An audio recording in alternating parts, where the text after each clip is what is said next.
it's Danielle here for Clair Designs. I'm excited to be back to share a new stamp set from Clair Designs Holiday Release 2020. In this new holiday release, there's 12 new stamp sets to choose from. The stamp set I'm using with today's project is named Coffee Flavors. It's a set of 12 and it's perfect for coffee lovers. In this set, I'm using one of the coffee cups as my focal image, which you'll see later. I'm going to complement the card by using Rinea Foil Paper.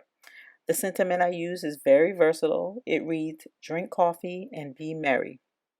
With the selection of the foil paper I choose for this project, I can use it as one of my Christmas cards. So I'm excited about that. Rinea Foil Paper is that I'm using. You'll see how elegant it is and how pretty it is. It has lots of shimmer and shine, and I'll talk to you more about that as we go through the card. So normally when I work with digital images, I print them out, or first I figure out my design and placement of what the scene looks like. Then I print it out onto one piece of cardstock, but I print that design 4 times. And the reason is because sometimes I make card sets, other times I'm using pieces of one, I'm using multiple pieces for layering and things like that. So I just like to give myself options. I like to also have the ability to practice coloring, figuring out the right color combinations. So that's normally how I print out my digital images. That's what works for me. Um, so as you see here, I'm applying color to the image. I'm following a holiday color theme, and my Copic coloring isn't complicated at all. I try to do freeze the frame so you can see the markers that I'm using. Uh, I follow the same approach in terms of using um, a dark, a mid-tone, and a light color, or light, mid-tone, and dark color, and I try to blend that out. And I do multiple layers of coloring. So I'll color the image and then I'll go over it a second, and I think I did it 3 times here. And I did that because I really wanted that color to pop. I wanted the color to be vibrant. So between the color combinations that I use and the multiple layers, I think I achieved that. And you see that I'm using my colorless blender to just clean up around the edges of the image. Sometimes uh, the ink may bleed a little bit, so I just push it back in within the border. Now after I color the flowers, I'm going to color the mug.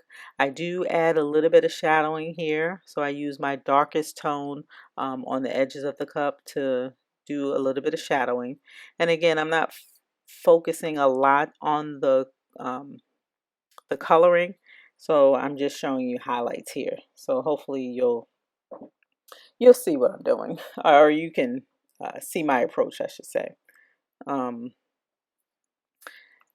After I colored, you'll know my next step is I'm going to color the coffee.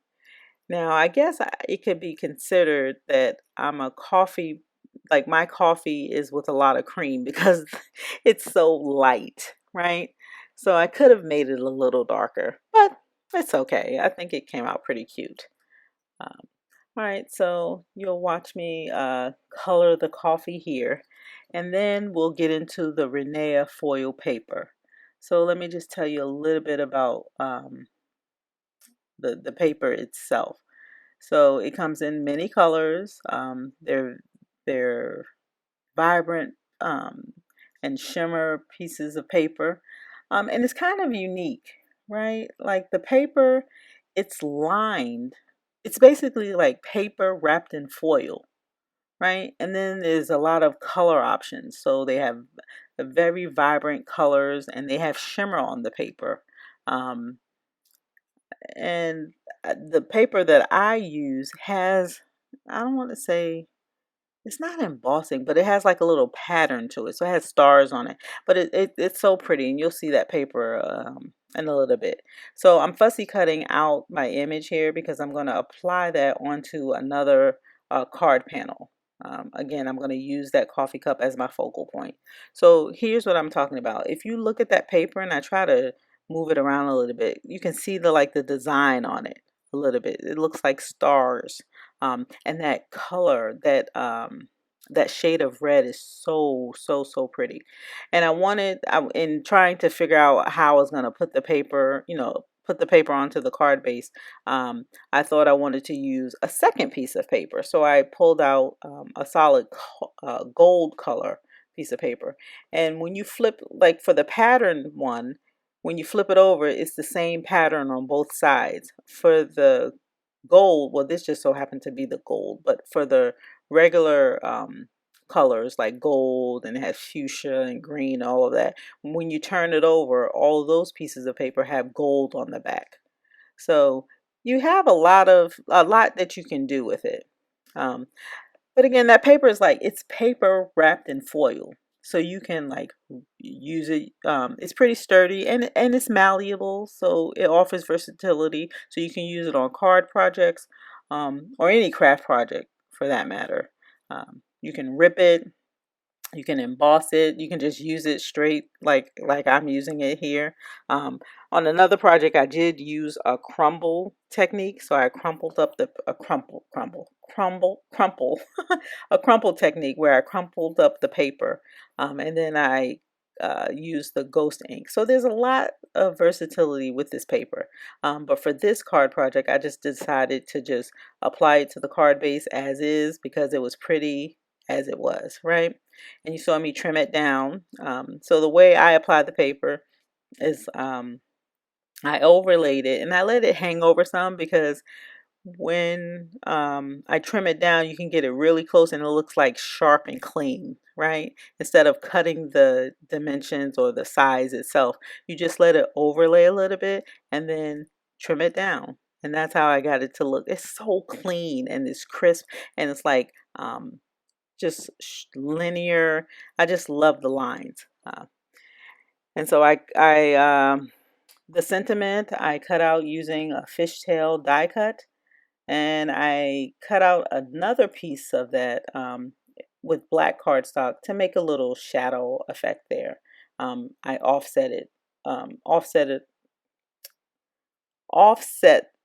that piece of paper off of the sentiment piece. I created a border. How about that? I created a border, a shadow, just to add interest to the look. Of course, I'm going to add my Wink of Stella and my glossy accents for shimmer and shine. And that's pretty much the card. I thought it came out really pretty. It's really sharp and crisp, like the lines is so, I just really like this paper. And I can see me using it again. I'm going to try different things. So you have to let me know what you think. If you like the card, please consider giving me a thumbs up. That lets me know I'm doing okay. Thank you for visiting. Be sure to visit joyclair.com. I'll have all the links to the products that I'm using in this video in the description, so check that out. And I'll talk to you next time. Thanks for watching. Bye.